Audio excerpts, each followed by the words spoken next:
तो circles continue करते हैं।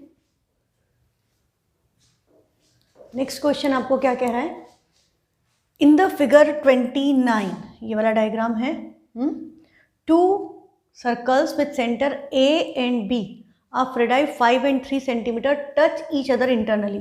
दो सर्कल, एक की रेडियस 5 है, एक की रेडियस 3 है, और एक दूसरे को इंटरनली टच कर रहे हैं। हाँ, एक पॉइंट पे सर्कल्स टच कर रहे हैं, ठीक। अब हमको बोल रहा है the perpendicular bisector of the line segment A B का परपेंडिकुलर बाइसेक्टर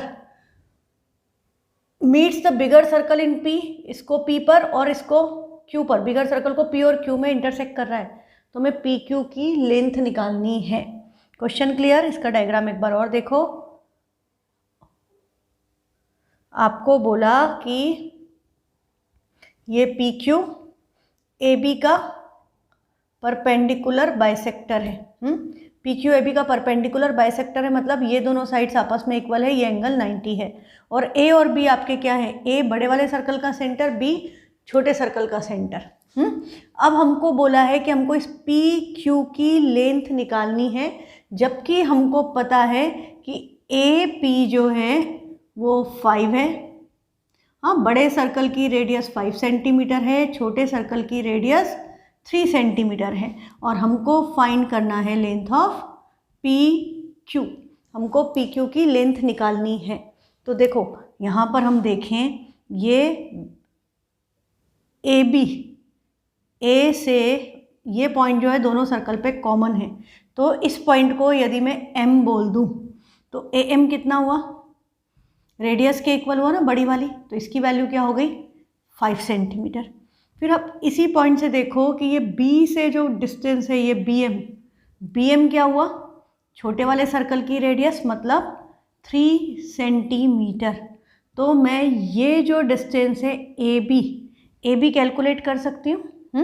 तो ए बी की वैल्यू क्या हो जाएगी, A M minus B M, मतलब 5 minus 3, this is equal to 2 centimetre. तो इसकी वैल्यू आपकी क्या आ गई, दिस इज 2 सेंटीमीटर।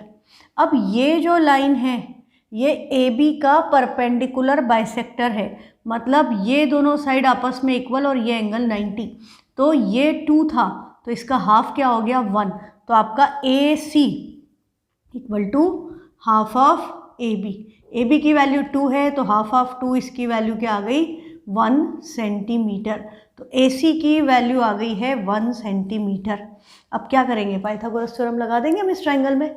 ये वाला जो ट्राइंगल है कोई सा भी एक पार्ट में लगा दो आप। हमने सपोज इस ट्राइंगल में पाइथागोरस थ्योरम लगा दी, तो by Pythagoras theorem, by Pythagoras, spelling सही लिखना, हाँ, थ्योरम इन ट्राइंगल, ये ए था, ए सी पी क्या होगा, ये 90 के अपोजिट साइड ए पी आपकी हाइपोटेनियस है, तो A P square equal to A C square plus C P square होगा। और हमको सी ये इसके ऊपर 90 है, तो ये जो निकालना है पी क्यू डबल हो जाएगा पी सी का। तो हमें पी सी निकालना है। ए पी की वैल्यू 5 है, ए सी की वैल्यू हमने निकाली 1 है। हाँ, ये 5 square equal to 1 square plus C P square, 5 का स्क्वायर 25, 1 का स्क्वायर 1, इधर आएगा माइनस होगा, तो सी पी की स्क्वायर की वैल्यू क्या आ गई 25 माइनस 1, दैट इज 24। तो सी पी स्क्वायर की वैल्यू 24 है। स्क्वायर रूट लेंगे तो 4 6 4 6 4 परफेक्ट स्क्वायर है 2 का, 6 रूट में आ गया, तो सी पी की वैल्यू क्या आ गई 2√6। सी पी की वैल्यू आपकी क्या आ गई 2√6। अब हमको तो निकालना है पी क्यू, तो P Q is 2 times C P equal to 2 into 2√6, तो आंसर क्या आ गया 4√6 सेंटीमीटर। कंसेप्ट क्लियर है? इसमें सिंपली आपको क्या करना था कि ये जो पॉइंट कॉमन है, तो ये बड़े वाले सर्कल की रेडियस है, और इसी में से ये जो है छोटे सर्कल की रेडियस है, तो दोनों को माइनस किया तो ये इसका डिस्टेंस आपका आ गया 2, और ये लाइन परपेंडिकुलर इसको बाइसेक्ट कर रही है, तो 2 का हाफ क्या हो गया, ये 1 हो गया, ये 5 है, और हमें ये निकालना है। सेम टू सेम इसमें भी करते, तो ये 5 है, ये 1 है, ये भी 4, यही आता है 2√6, तो डबल कर दें डायरेक्ट, तो पी क्यू इक्वल टू 4√6। ये हो गया आपका क्वेश्चन नंबर 6। क्वेश्चन नंबर 7 में हमें क्या गिवन है, in the figure 2 P Q is diameter, ये हमने कल कर लिया था, है ना. In the figure 14 a diameter A B of a circle, इसके डायग्राम ये रहे.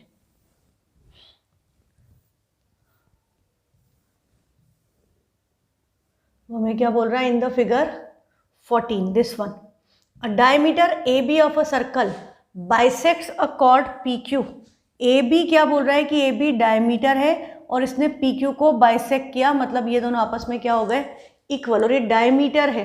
हाँ, तो ये लाइन सेंटर से पास होगी. यदि बाइसेक्ट हो रहा है और डायमीटर है, बाइसेक्ट हो रहा है, मतलब ये लाइन, ये एंगल 90 डिग्री भी हो जाएगा आपका. अब हमें बोल रहा है कि ए क्यू पैरेलल है बी पी के, ये वाली साइड इसके पैरेलल है, ये लाइंस पैरेलल गिवन है.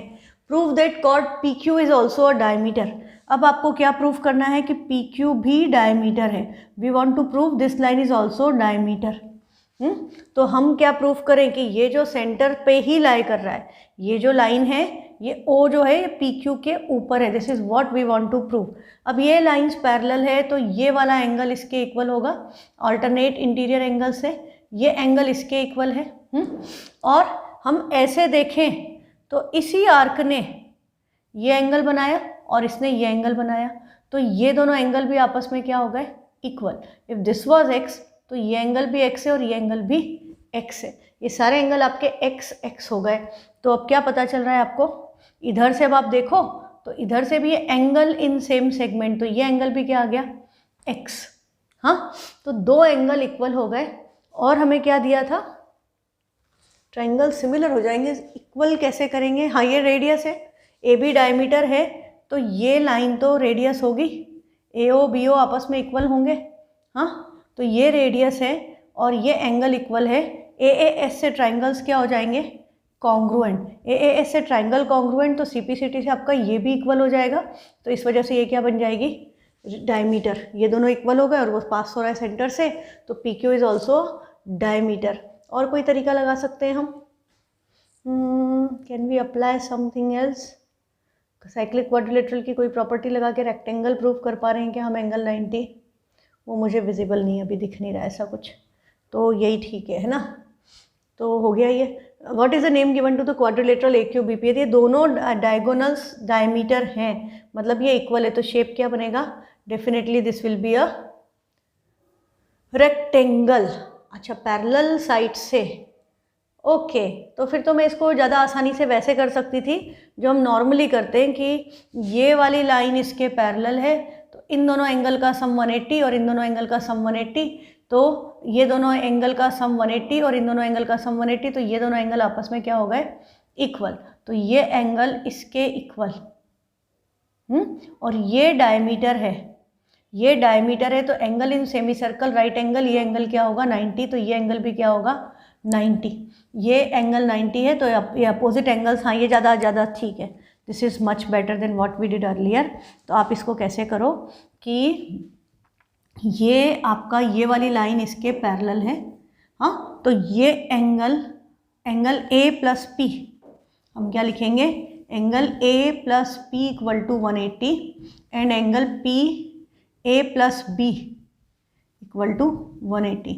इसका रीज़न अब आपको पता है, opposite angles of cyclic quadrilateral, और इसका एंगल क्या है, को इंटीरियर एंगल्स. इसके लिए आप लिखेंगे को इंटीरियर एंगल्स और यहाँ आप लिखेंगे opposite angles of cyclic quadrilateral. तो अब क्या हो गया, इन दोनों कंडीशंस को कंबाइन करेंगे, ए कैंसिल हो गया, एंगल पी एंगल बी के इक्वल हो गया, एंगल पी और एंगल बी आपस में इक्वल हो गए. ठीक है, तो अब आप देखो कि ये डायमीटर है, हमको ए बी डायमीटर गिवन है, तो एंगल ए पी बी की वैल्यू क्या हो गई 90. रीज़न क्या हुआ, angle in semi circle, angle in semi circle से ये एंगल 90 हो गया.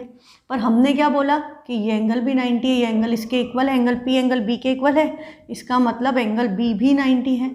अब एंगल बी 90 है, इसका मतलब ये क्या हुई, diameter. This implies P Q is diameter, hence proved. अब ये सारे एंगल 90 हो गए, तो शेप क्या बनेगा, shape will be definitely rectangle. हाँ, ये शेप आपका हमेशा रेक्टेंगल बनता है। ये वाला करना, पहले वाला मत करना, दिस इज मच बेटर।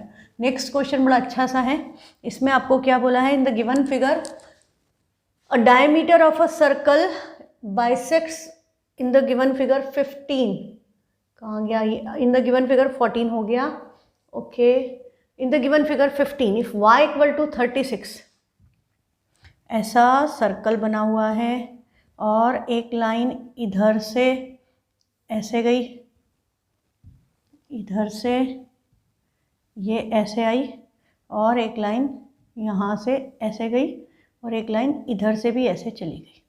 ये A है, B है, C है, D है, आई थिंक दिस इज, और दिस वन इज D।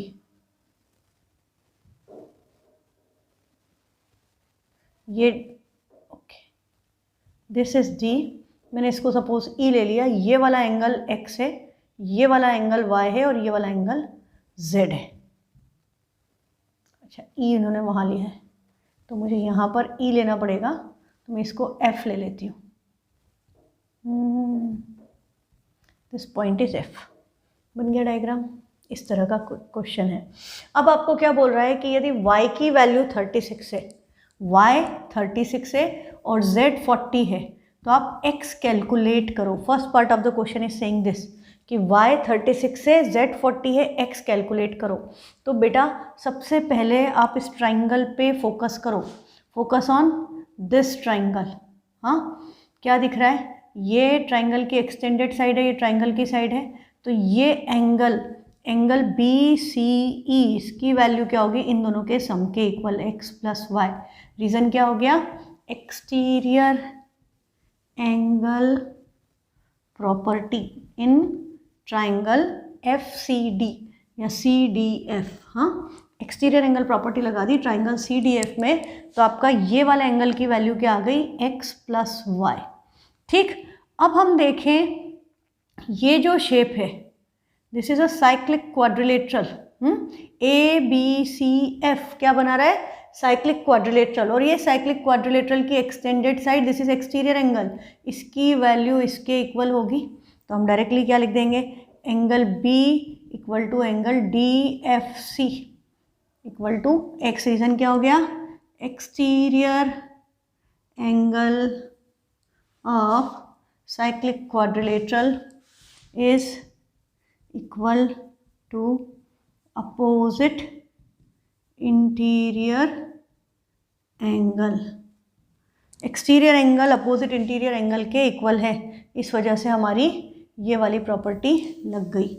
अब दूसरी चीज़, अब हम क्या करें, अब हमको पता चल गया ये एंगल x है, ये x प्लस वाई, ये z है, तो इस ट्राइंगल में EBC में एंगल सम प्रॉपर्टी लगा दें। तो by angle sum property in triangle BCE, तो angle B plus C plus E equal to 180। Angle B की वैल्यू क्या निकाली है हमने, x, एंगल C की वैल्यू है x प्लस वाई, और एंगल E की वैल्यू है z, and this is equal to 180। तब आप देखो आपका रिलेशन क्या आ गया, 2x plus y plus z equal to 180। ये आ गया 2x plus y plus z equal to 180। अब हम इसमें वैल्यू रख दें कि हमें दिया है y 36 है, z 40 है, तो 2x plus 36 plus 40 equal to 180। तो 180 में से जाकर ये 76 माइनस होगा, तो 2x क्या हो गया, 180 में से 76 माइनस करेंगे बचेगा 104। तो x की वैल्यू क्या हो गई, 104/2 मतलब 52 डिग्री। तो x की वैल्यू आपकी आ गई 52 degree. This solves the first part of the question. अब सेकेंड पार्ट में हमको क्या बोला है कि वाई जेड यदि कॉम्प्लीमेंट्री एंगल्स हैं, if y and z were complementary angles, show that x would have been half of right angle. x की वैल्यू क्या होती, 45 degree, half of right angle मतलब 90 का हाफ। कैसे प्रूव करें, तो हमने यहाँ तक ये जो रिलेशन निकाला था ये हमारा सेम काम आएगा, 2x plus y plus z equal to 180। अब इसमें हम आगे क्या रख देंगे कि y प्लस जेड की वैल्यू तो 90 है, तो 2x प्लस 90 इक्वल टू 180। तो 2x इक्वल टू 180 में से 90 माइनस हुआ 90 बचा, तो x की वैल्यू क्या हो गई, हाफ ऑफ 90। यही प्रूफ करना था, हाफ ऑफ राइट एंगल, तो आप इसको हाफ ऑफ राइट एंगल लिख सकते हो। यदि 45 डिग्री प्रूफ करना है तो यहाँ पर आपका ये 45 डिग्री आ जाता है। तो देखने में ऐसा लगेगा कि पता नहीं क्या है क्वेश्चन, बट ईजी है ना, कंसेप्ट आसान सा है। हमको सिंपल हमारे बेसिक कंसेप्ट जो हैं कि ट्राइंगल में exterior angle property, angle sum property और साइक्लिक क्वाड्रिलेटरल का अपोजिट इंटीरियर एंगल, वो प्रॉपर्टी तीनों लगा करके कंबाइन करके आप देखोगे एट ए ग्लांस तो आपको सीन पूरा क्लियर हो जाएगा। Next question, if two opposite sides of cyclic quadrilateral are parallel then prove that its remaining two sides are equal and both the diagonals are equal। यदि opposite side cyclic quadrilateral की parallel है, अभी हमने इस question में भी proof किया, ये इसके पहले वाले क्वेश्चन में भी हमने ये चीज़ प्रूफ की थी कि ये जो था ये वाला, इसमें भी अभी हमने यही प्रूफ किया कि यदि एक pair of opposite side parallel है तो वो शेप क्या बन रहा है, रेक्टेंगल। तो रेक्टेंगल बनेगा तो ऑब्वियसली दो साइड्स इक्वल आएंगी बची हुई and diagonals will be also equal, जब हमने प्रूफ किया। तो ये सेम ही क्वेश्चन है, लैंग्वेज चेंज कर करके आपको अलग अलग जगह पर मिलेगा, बट कंसेप्ट इज सेम, तो इसको आप कर सकते हैं। नेक्स्ट है, A B C is an isosceles triangle inscribed in a circle. A B A C की वैल्यू है, A B equal to A C equal to 25 and B C is 14। Find the radius of the circle. ABC is an isosceles triangle inscribed in a circle। तो हमने एक circle बना दिया,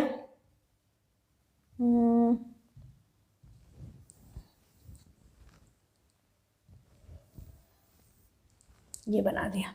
ABC एक ABC आइसोस्लेस triangle है, inscribed in a circle.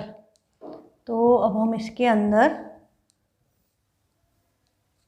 आइसोस्लेस triangle बना देते हैं, ये बन गया। तो क्या बोला है, ए बी ए सी 25 है, B C A B A सी, तो ए बी ए सी ये भी 25 है, ये भी 25 है और ये 14 है, और हमको क्या बोल रहा है, find the radius of the circle. हाँ, और हमको इस सर्कल की रेडियस निकालना है। हाँ, ट्राइंगल इंस्क्राइब्ड है सर्कल के अंदर। क्वेश्चन क्या कह रहा था, ट्राइंगल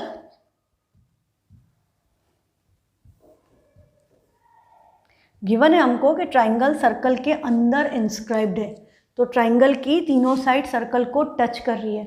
ये एक्चुअली आप देखो तो ये आपका वो जो अंकुर सईद डेविड टाइप क्वेश्चन है ना, ये वो क्वेश्चन है, बस इन्होंने क्या किया, उसमें आपको रेडियस गिवन थी, साइड्स पूछी थी और ट्राइंगल इक्विलेटरल था। आइसोस्लेस ट्राइंगल, इक्विलेटरल ट्राइंगल दोनों में एल्टीट्यूड मीडियन होता है, और जब सर्कल इस तरह से बनेगा तो centre will lie on the altitude या मीडियन पर से ही पास होता है। ये प्रॉपर्टी आप याद रखें। हाँ, तो ये हमारा वही क्वेश्चन है, घुमा के थोड़ा सा हमें देने की कोशिश की है। तो हम यहाँ से यदि इसके ऊपर परपेंडिकुलर ड्रॉप करेंगे, हाँ, तो हमको क्या पता है, सर्कल का सेंटर इसके ऊपर ही लाई करेगा।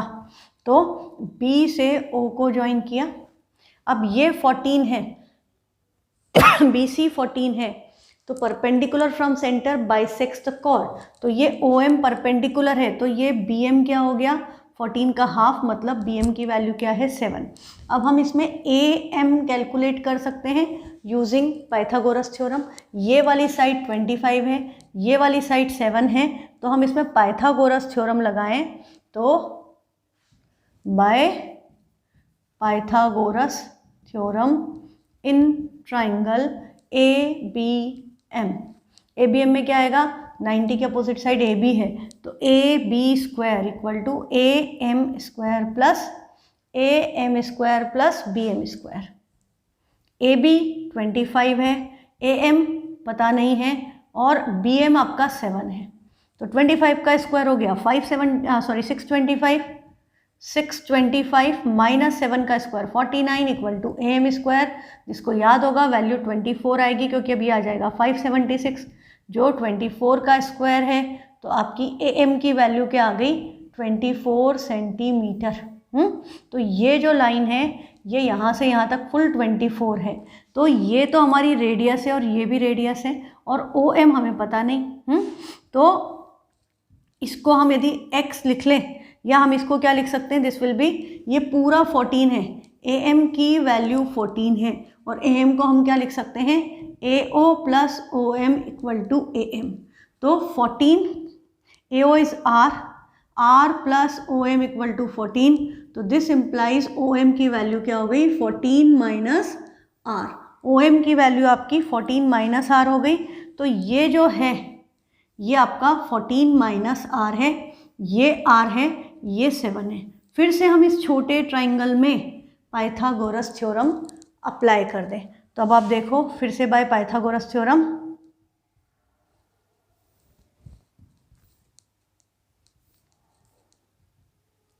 Again by Pythagoras theorem in triangle BOM।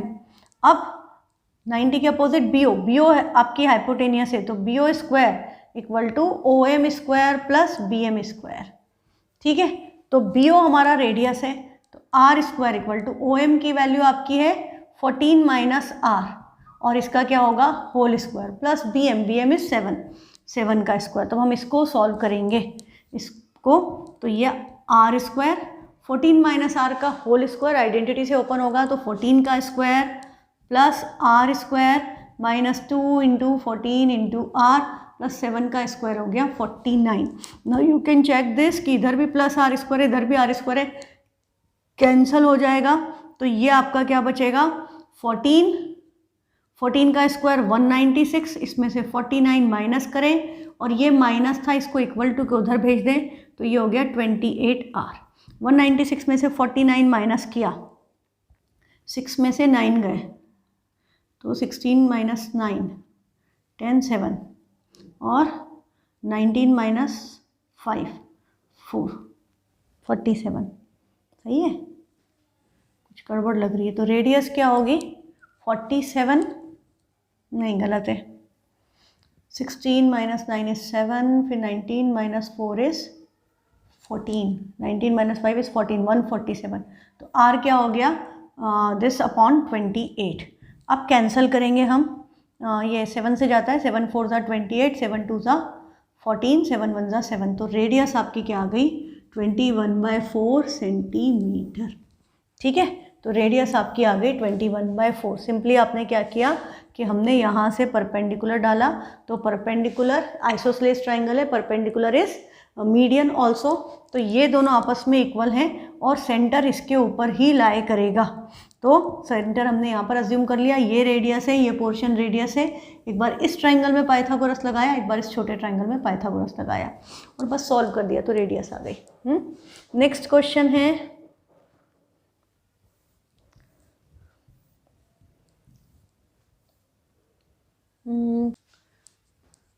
हमारा है क्वेश्चन नंबर 13 में आपको क्या बोला, DE 2 पॉइंट्स है, equal side AB and AC of isosceles triangle. Isosceles triangle ABC पर 2 पॉइंट है D एंड E, इस पर पॉइंट D और इस पर point E, such that AD AE के इक्वल है ना, और AB AC के इक्वल है, ये भी हमें गिवन है, AB और AC इक्वल है। तो आपको क्या पता है, यदि हम इसमें से इसको माइनस कर देंगे तो ये BD और CE भी आपस में क्या आ जाएंगे, इक्वल। अब हमें क्या प्रूव करना है कि ये पॉइंट BCED कॉन्साइक्लिक है। कॉन्साइक्लिक है मतलब we can make a circle passing all this points, हाँ, या हम इसको साइक्लिक क्वाड्रिलेटरल प्रूफ कर दें, अपोजिट एंगल्स का सम 180, तो ये कॉन्साइक्लिक हो जाएगा। तो बेटा ये एक्चुअली मेरे ख्याल से आपके एग्जाम में नहीं आएगा, क्योंकि इसमें थोड़ा सा 10th क्लास का कंसेप्ट लगता है कि ये तो आप प्रूफ कर दोगे कि AB AC के इक्वल है और AD AE के इक्वल है, ये हमें गिवन है। हमने इन दोनों इक्वेशन को आपस में माइनस कर दिया, तो हमारा क्या आ गया, BD और CE आपस में इक्वल है। अभी आप 10th में पढ़ोगे कि यदि ये साइड्स का रेशो, ये इसके इक्वल है, ये इसके इक्वल है, तो हम इनको डिवाइड करें तो रेशो इक्वल आएगा। तो दिस इम्प्लाइज AD और AE इक्वल है, और आपका BD और सी ई भी आपस में इक्वल है तो इनका रेशो भी इक्वल आएगा, तो A D upon B D equal to A E upon C E होगा। हाँ, इनका रेशो इक्वल है, मतलब ये वाली लाइन, इसका मतलब क्या हो जाएगा, D E is parallel to B C. ये थ्योरम है converse of Thales theorem, converse of Thales theorem. यदि कोई लाइन ट्राइंगल में किसी लाइन को सेम रेशो में, दोनों लाइन को, ट्राइंगल की दो साइड्स को सेम रेशो में बाइसेक्ट या डिवाइड करती है, तो वो लाइन थर्ड साइड के पैरेलल होती है। तो ये लाइन इसके पैरेलल हो गई। अब ये लाइन इसके पैरेलल हो गई और आपको क्या पता था, एंगल बी और एंगल सी तो इक्वल है। हाँ, और हमें क्या पता है कि एंगल बी एंगल सी के इक्वल है, क्योंकि ए बी ए सी के इक्वल है। हाँ, ए बी ए सी के इक्वल है, मतलब एंगल बी और एंगल सी इक्वल है। अब ये लाइंस पैरेलल हो गई, तो ये एंगल यदि x है और ये एंगल भी x है, तो ये एंगल भी क्या होगा, x, कोरस्पॉन्डिंग एंगल। तो ये वाला एंगल x हो गया।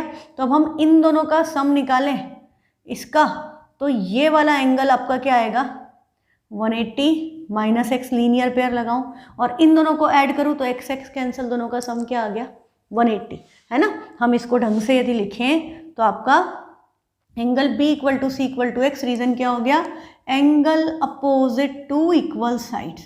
रीजन हो गया angle opposite to equal sides. ठीक है, angle opposite to equal sides equal है, इसलिए ऐसा हो गया। अब हमने यहाँ पर लीनियर पेयर लगाई, अब हम क्या लिखेंगे, angle A D E is equal to angle A B C equal to x. Reason क्या हो गया, कोरस्पॉन्डिंग एंगल्स, कोरस्पॉन्डिंग एंगल्स।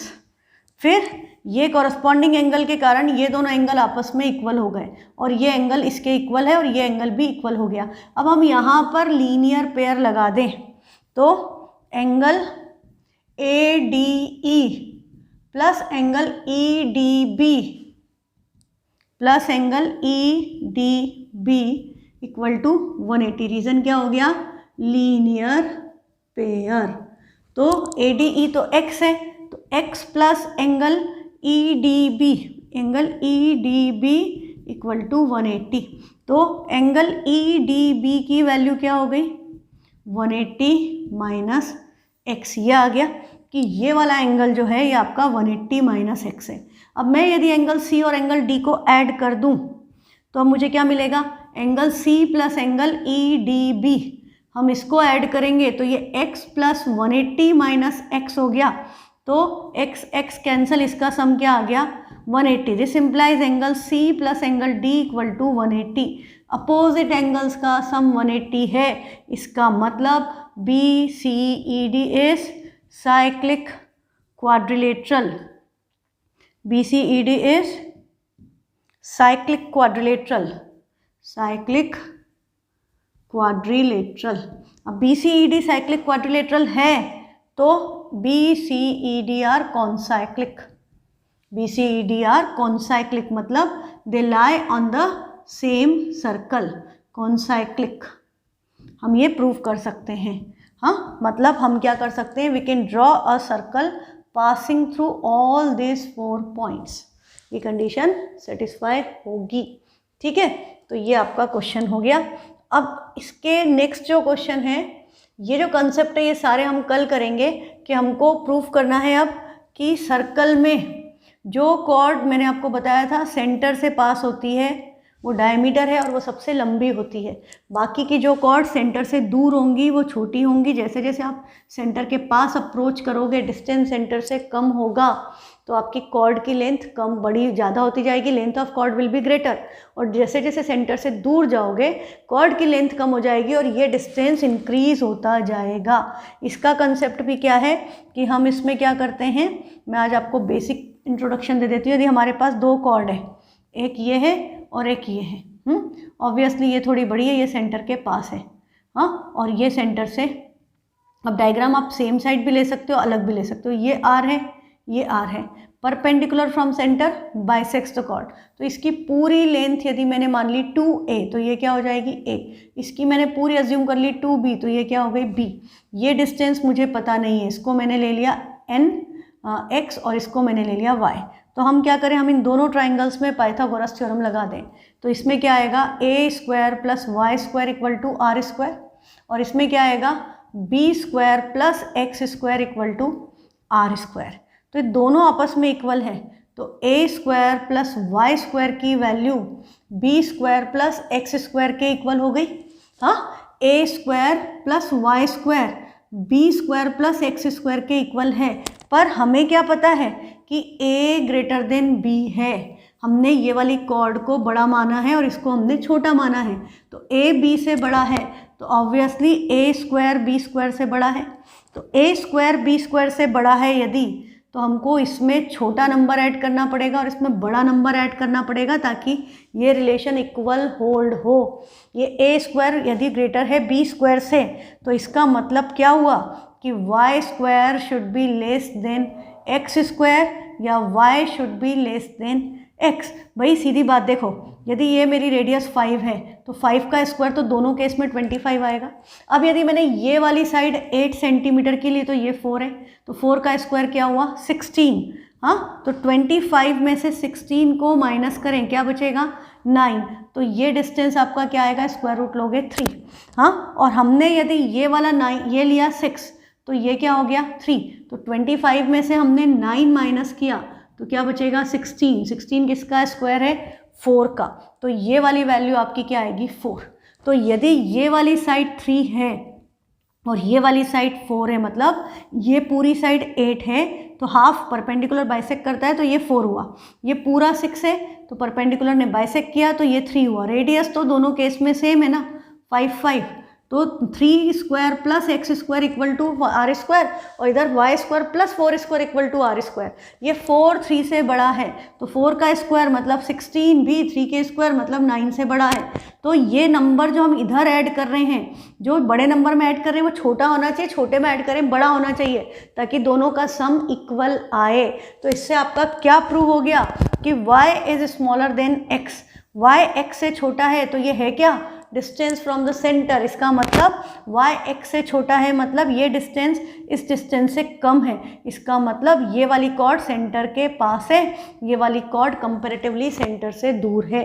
और ये डायग्राम हमने 2 कॉर्ड अलग अलग डायरेक्शन में बनाई, हम एक ही डायरेक्शन में भी बना सकते हैं, तब ये ऐसे जाएगा। इस कंसेप्ट में बहुत सारे क्वेश्चन है, आपके ऑप्शनल एक्सरसाइज में भी क्वेश्चन है। हमने ऑप्शनल के क्वेश्चन पहले नहीं किए थे, अब हम ऑप्शनल के क्वेश्चन भी कवर करेंगे, है ना। तो और ये बड़ा इंपॉर्टेंट कंसेप्ट है, इस पर आपके क्वेश्चन आता है एग्जाम में, तो कल इसको करेंगे सारे एक साथ, ठीक है। Till then good bye, thank you.